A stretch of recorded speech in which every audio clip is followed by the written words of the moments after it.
Comprehension. Vishal, okay, before I start then in that case, what exactly do we have in RC? RC happens to have a passage, and this passage is followed by some questions. That's it. So you want to understand this passage. It basically means that you need to enhance your level of comprehension. So work on that. Then it's possible that in general your comprehension levels are okay, but then you struggle with some specific areas, some specific subject matters, in which case you want to get into familiarity. Then you want to have this ability to generate a mental overview of the passage. Similarly, when it comes to questions, there are 21 question types in RC. So treat each one of them as a chapter and then go ahead and master those. So go ahead and master those 21 types, and that should generally be sufficient.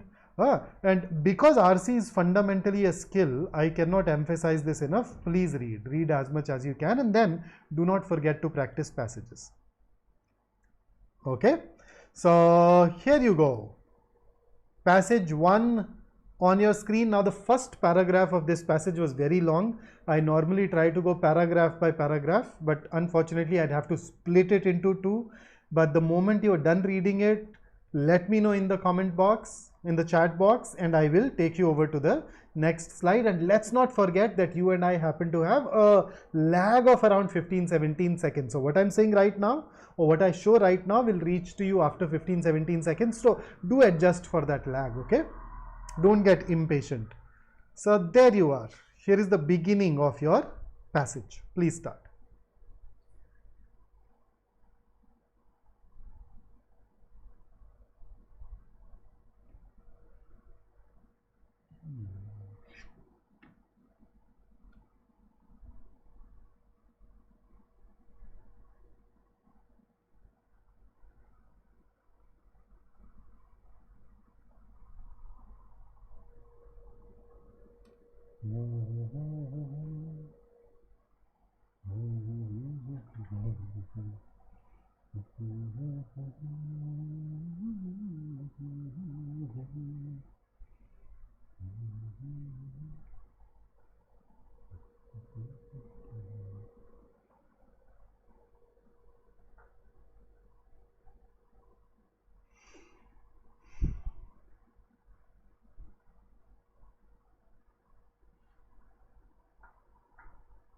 Oh, Mamta had dropped in a comment, but the comment probably she deleted it or something. The easiest way to reach out to me is BYJU'S Exam Prep happens to have a Telegram group. You can join it. I am also part of that group, and whenever you need me, you can tag me while dropping in a message. That's as simple as that.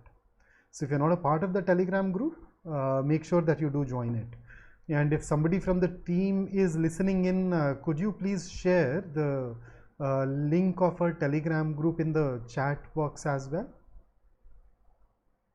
Okay, done. Fantastic. Here is the next part of the passage. So we are wrapping up the first paragraph, and then you have the second one.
So are we through with this?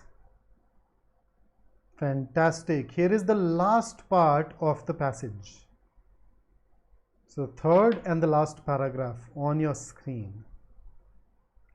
And this is a very touching paragraph. You are also out of school for a while now. I hope it resonates with you now.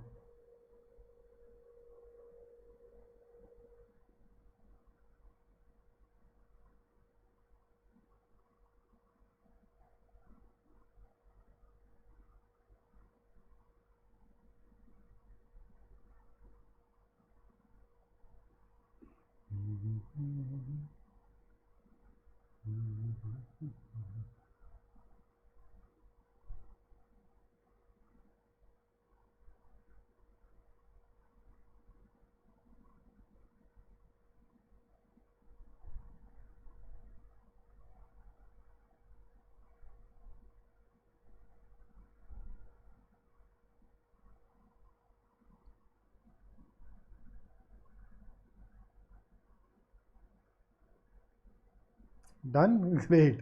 Oh yes, this is nostalgic. See, whenever you go to a school or a college, now let's not generalize, but at least in my case and a lot of other people that I know in their case, when we are studying there, we don't like that place much.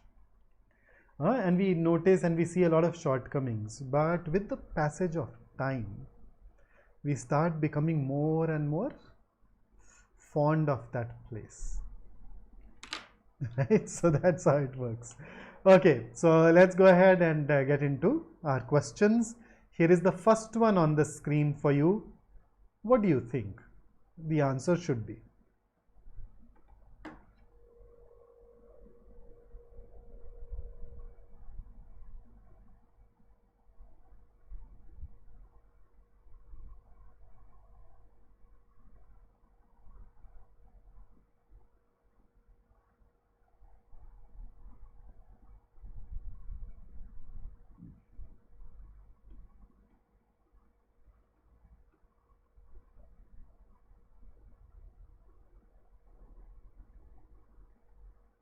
Arey Sri, learn to deal with it, yeah. Come on. What if this passage comes in the actual CAT exam?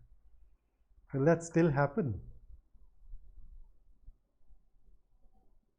Okay. Now, this is a question that I generally put under this category of structure-based questions.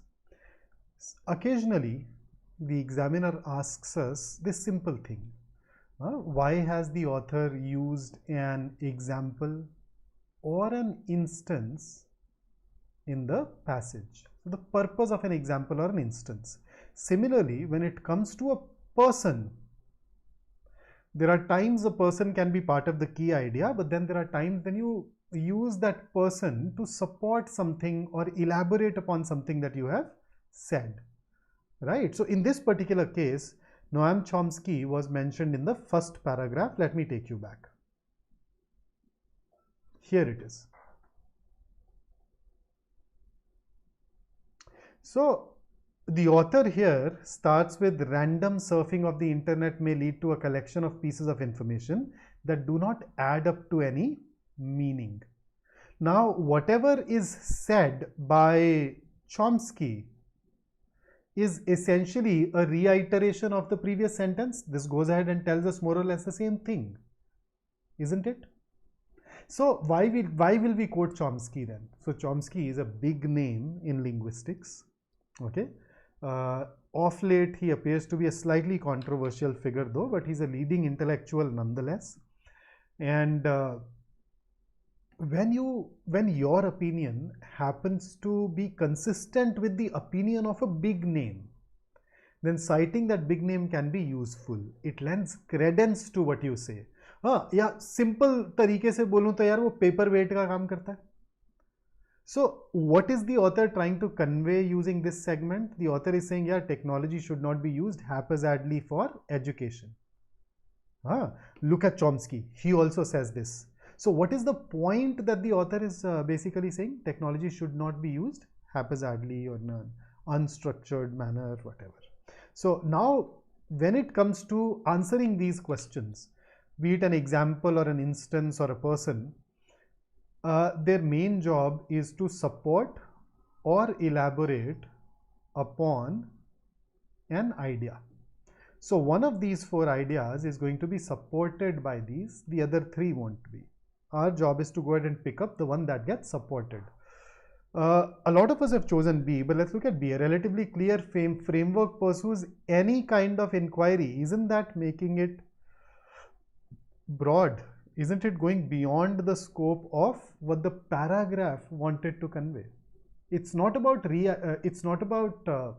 rephrasing what Chomsky said. It is about what is the author trying to suggest by quoting him. The author is trying to suggest that let's not use it haphazardly, and that idea is captured in option A using a slightly different set of words. So A says technology should be used in purposively structured manner in education. So what do you understand by this word purposively? Any guesses? Purposively basically means purposeful. It means something that fulfills a conscious purpose, fulfills a conscious design, and that's what we want, right? So this is what the author wanted to say. Technology should be used in a purposeful, structured manner in education, should not be used haphazardly. So it was not about what Chomsky said, it was about what the author was using Chomsky for. And that's where A scores over B. This question type is not very frequent, but when it appears, some people do get troubled. And I haven't really given you this question type in quite a while now in these 17 sessions. I think I used one in around 12th session or so, but it is good to go through these as this does get asked. Oh, so what if it is not that frequent? But then let us go ahead and look at a question that tests your critical reasoning, and that is something that's very frequent in the CAT exam. What's your take on 2?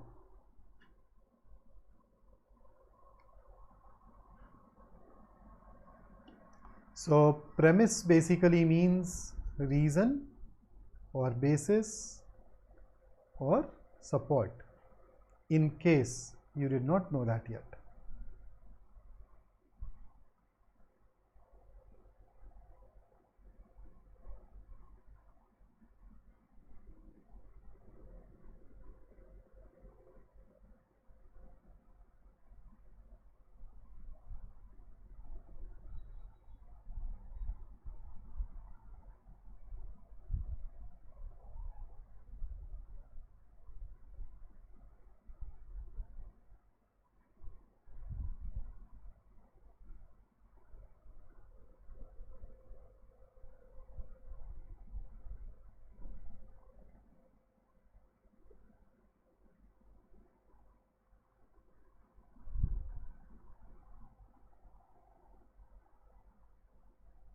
Okay, Rohit, see that? I think Prajwal, Shraddha and Shri have also answered. So see, let me highlight one word first. Not a premise of the argument in favor of the need for schools and colleges. So A is cited as a reason for why we need schools and colleges. This does support it. B is also cited. There is a sentence that says that it has lasted for centuries, so there must be something behind it. And then C is also given as a point to support. Now D supports a different conclusion. It is given in the passage, but then this goes on to support the fact that technology should not be used blindly or haphazardly when it comes to education. So it is a part of the passage, yes. It is a premise, yes, but it is a premise for a different argument and not the argument where we are talking about the fact that we need to have schools and colleges, and that is why our answer should be option D. Here is your third question.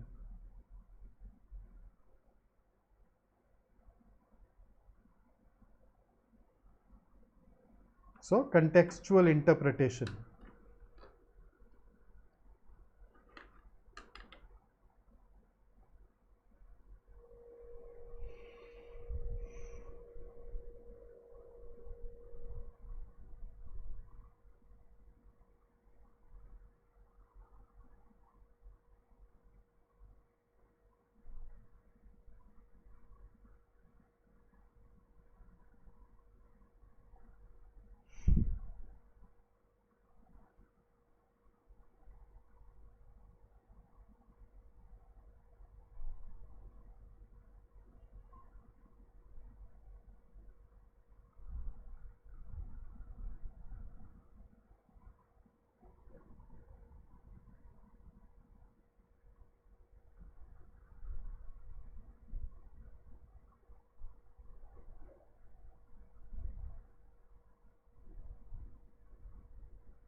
Okay, so yes, I can go with you. The correct answer is indeed C.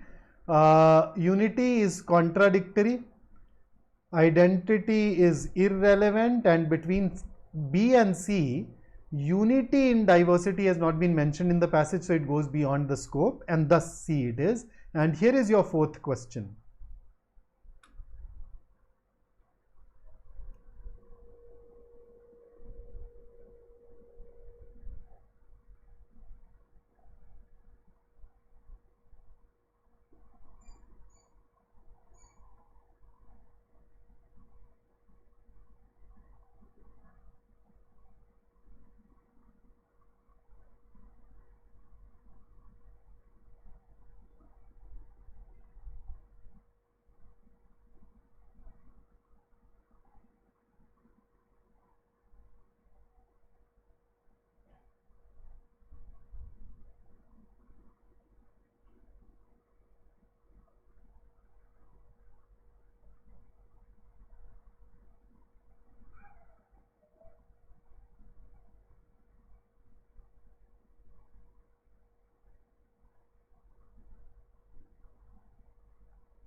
Okay, so let's see which of the following is not a learning outcome from pandemic. Let's look at A.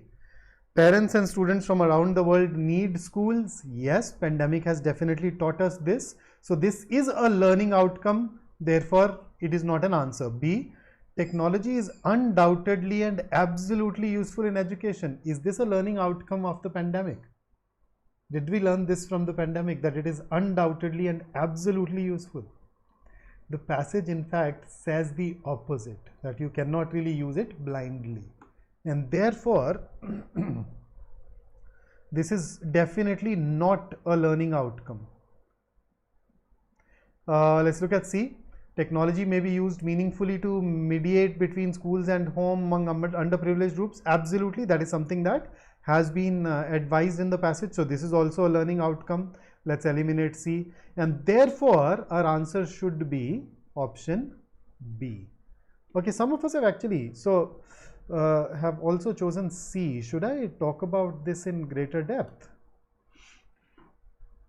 So in the first paragraph there is a sentence that says, and I'm reading it out, secondly, it has shown that technology may prove to be useful in education if it is employed thoughtfully. Random surfing of the internet may lead to collection of pieces of information but does not add to any meaning. That's what contradicts B. Okay, so that's why we should actually go ahead and pick it up.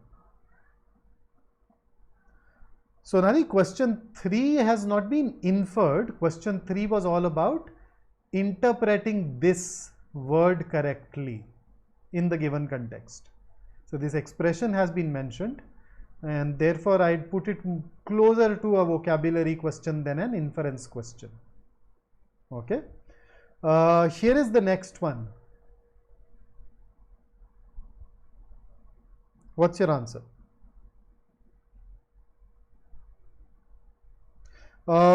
दीपक एक बार refer करके देखिएगा passage में, आप देखिएगा उसमें under privileged का बोला गया है एक जगह, they are the ones who are getting left out, और उसके लिए क्या कर सकते हैं.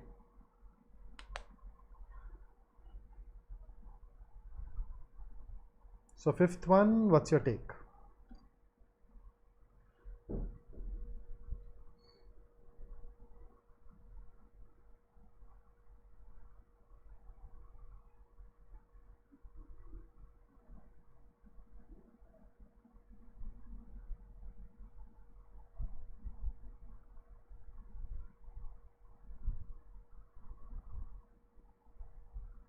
Okay, so absolutely correct. The answer is indeed option C.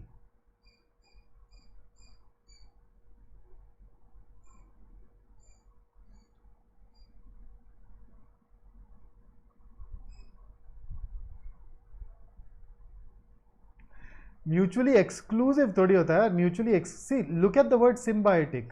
You remember reading it in your or going through it in your biology class? I think my earliest recollection of symbiosis, it was introduced in the bio classes, where it talked about a relationship involving two different types of animals or plants in which each benefits the other through its presence. So in other words, if I look at the terms that are used here, I'd say that it is a mutually beneficial relationship. Right? So in the last paragraph, the term symbiotic relationship has been used to show how rooms, libraries, assembly halls, canteens, playgrounds within a school are in a symbiotic relation with each other. So they somehow benefit each other. So that's why C. Mutually exclusive essentially means two things that do not interact with each other. Okay. So that's about our passage. Here are the directions for your next question. Sorry, it's just question number 6. I think I forgot to change that. So there are 4 sentences. You need to sequence them and share that sequence with me. There aren't going to be any options. You know that para jumbles happen to be a theta or a non-MCQ question type in the CAT. So here is your paragraph. What say you?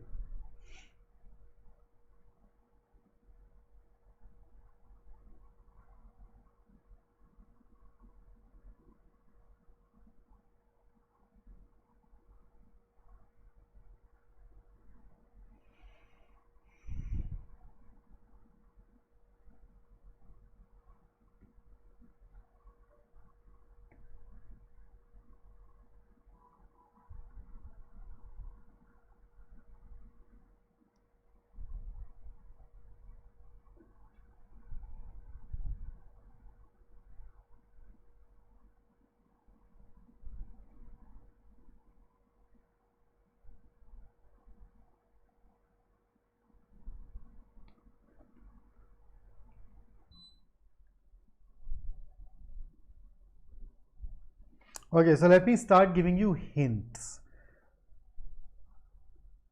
Today, it and this philosophy, thus.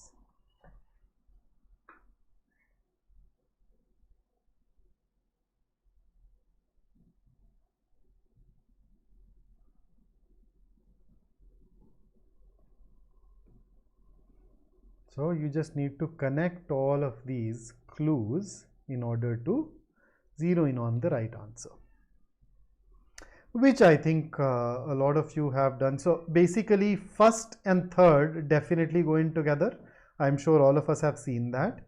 Thus shows the presence of a conclusion, right?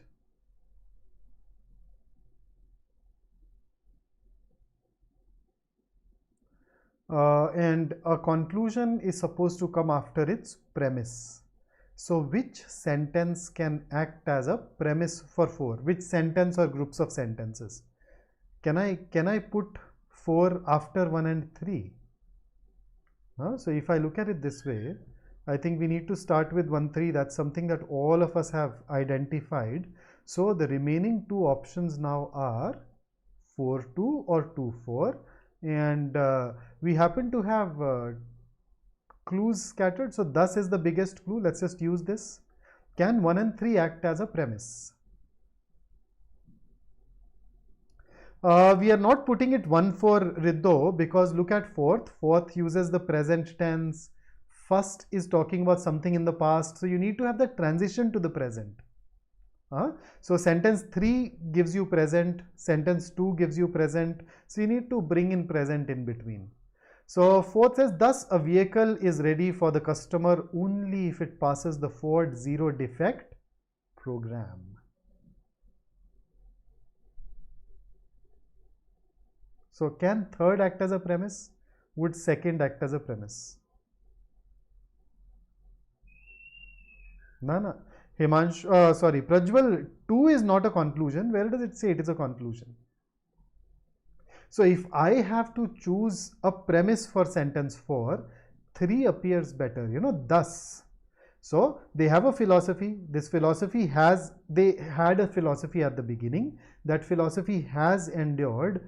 Thus, the results are consistent with that philosophy. And then you can always bring it and you talk about the situation today. right?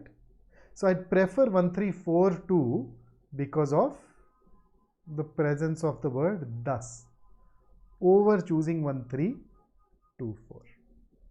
Okay, and with that, let's get into our next question. So in this question, you'll see a short paragraph which is followed by 4 summaries, and your job is going to be to choose the best summary. So, it becomes difficult to fit in a paragraph along with the answer choices on a single slide. So what I have done is that on slide 1, I have given you the paragraph in a proper font size that is easy to read. But on slide 2, you'll find the paragraph plus the options both. However, the font size is going to be smaller, so you'd have to indulge me, accommodate me a bit. So here is the paragraph. Read it, identify the key ideas, and then I'll take you over to the options. I'll give you 30 seconds for this.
Persecuting others is harming them in some way.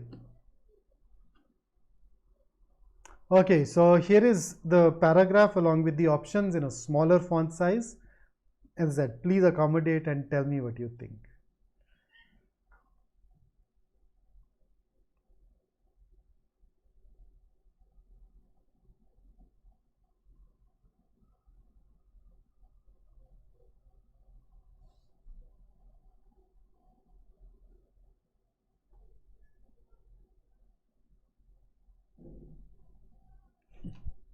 Arey Himanshu, who does not? This is an actual CAT question. I think this appeared in CAT 2015. Let's see.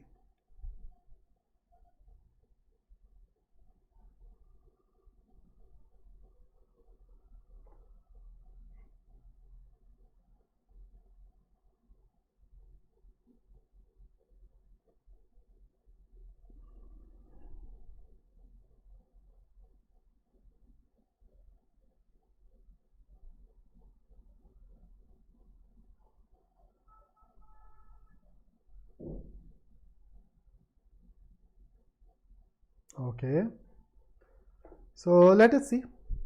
A says inertia makes your body and mind sluggish, but if you look at the paragraph,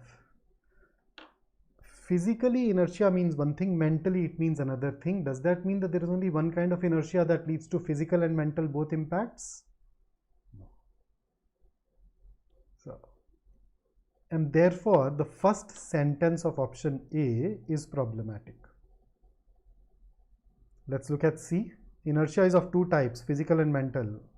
Okay.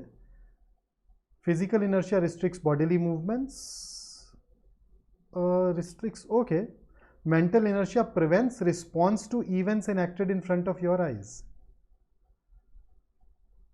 Are we talking about all the events in the paragraph or some specific type of events? So when I compare C with D, D says freezes your energy, stops your mind from responding meaningfully to events, even tragedies in front of you. So it's not that you're not able to respond, you're not able to respond meaningfully. So C misses out on that word meaningfully and ends up generalizing it. So between C and D, D is better, so let's rule out C as well.